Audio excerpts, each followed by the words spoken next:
I'm Bo with Windsor, and I'm here today to talk to you about why you'd want to implement a PDIR maintenance program and how to do it.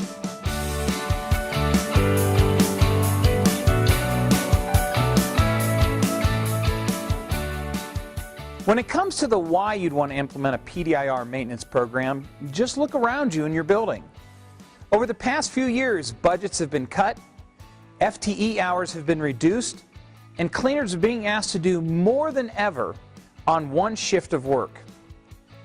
At the same time, cleanliness levels and the expectation for cleaning a building have not gone down. If anything, they've gone up with the advent of green cleaning. So the solution is really to look at your floor care program differently and understand the why behind the what. Why do you do what you do? And understand what is it that drives your floor maintenance program. You need to implement a program that's based on best practices in solid cleaning science and not marketing hype. You see, the simple fact is the thing that drives your floor maintenance program is the traffic that comes in when people walk into your building, the dry soils that they haul in with them. You know, dry particulate soil that enters a building has some interesting statistics that not a lot of people even consider. Think about this. 94% of the soil in your building was brought in with foot traffic. Dry sand and particulate polishes like 120 grit sandpaper. There's been industry studies that show that 1,000 people in 20 days can track in 24 pounds of soil. And that once the soil's inside your building, it actually costs $700 per pound to remove it. If you do the math backwards, every time someone enters your facility, based on those studies, it costs you 84 cents per person to remove the soil that they brought in.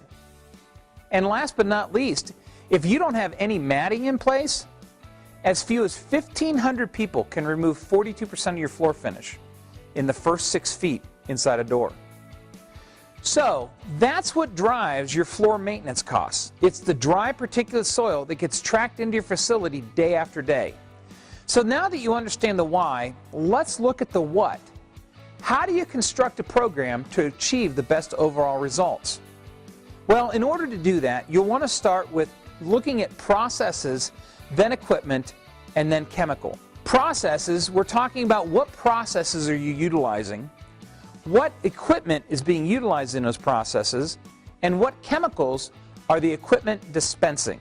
Most facilities, if you look at them, about 80 to 90% of their budget is comprised of labor.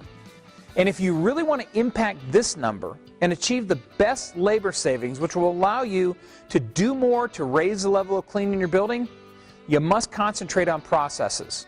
Without this, you can't achieve the best results. The processes we're going to focus on in this series are 4 processes. Preventative, stopping soil from coming into the building so that we don't have to deal with it once it's inside. Daily maintenance. No matter what kind of preventative process we put in place, soil is going to get into our building. So how do we remove it on a daily basis so that it minimizes the damage that it causes? Interim maintenance, which is probably one of the most overlooked steps in building maintenance. And that's just simply a process that allows us to maintain a clean, consistent appearance with the least amount of water, chemical, labor, and dry time involved. And finally, restorative maintenance. How do we restore the surface as close to a like-new appearance as possible and create the healthiest environment?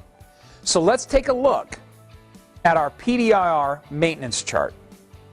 The PDIR chart shows us the processes that use the least amount of water, chemical, and labor are on the left side of the chart, which are preventative, daily, and interim. The process that uses the most water, chemical, and labor is the restorative process. So the more of the resources that we can reallocate towards preventative, daily, and interim, the greater impact we have on our budget dollars in the appearance and consistent appearance of our facility. The first step in the PDIR maintenance program is preventative maintenance, stopping the soil before it enters your facility. Remember, it's always going to be less expensive to deal with soil outside your facility than it will be to allow the soil to get into your facility and then take care of it. As people enter your building, they're going to track in two basic types of soil. The first is dry soil, such as sand and grit. The second is oily, sticky soils. Both of these can cause damage to the surface, but remember, the dry particulate soil is really a driver of your maintenance program, as the dry particulate soils have 32 cutting edges on average for sand and polish like 120 grit sandpaper. These are the soils that drive your maintenance processes. They create traffic lanes on carpet, they wear the finish on your VCT, and they dull your stone and terrazzo. So preventative maintenance is important because the more soil you stop from entering your facility, the less maintenance you have to do on your floors. The components of a preventative maintenance process start with pressure washing. Parking lots and walkways should be pressure washed regularly so that they remove oils and other sticky components that can be tracked into the building. Next, matting is an important part of a preventive maintenance program. Most matting systems should have a two-part matting system, something on the outside to scrape and wipe the feet, and a mat on the inside to wipe and dry the feet. It's important to have not only the right types of matting, but enough matting. While the conventional wisdom states that 3 to 4 steps is what you want in a mat, it's important to realize that studies have shown that 6 feet of matting will remove 40% of the soil that's coming into the building. 12 feet will remove 80% of the soil coming into the building. But it takes a full 36 feet to remove 99% of the soil coming into the building. So the question really becomes, if you don't have 36 feet of matting, where's the soil going?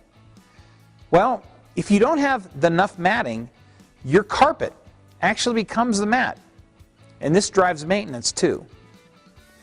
Another way that you can stop soil from coming into the building is sweeping.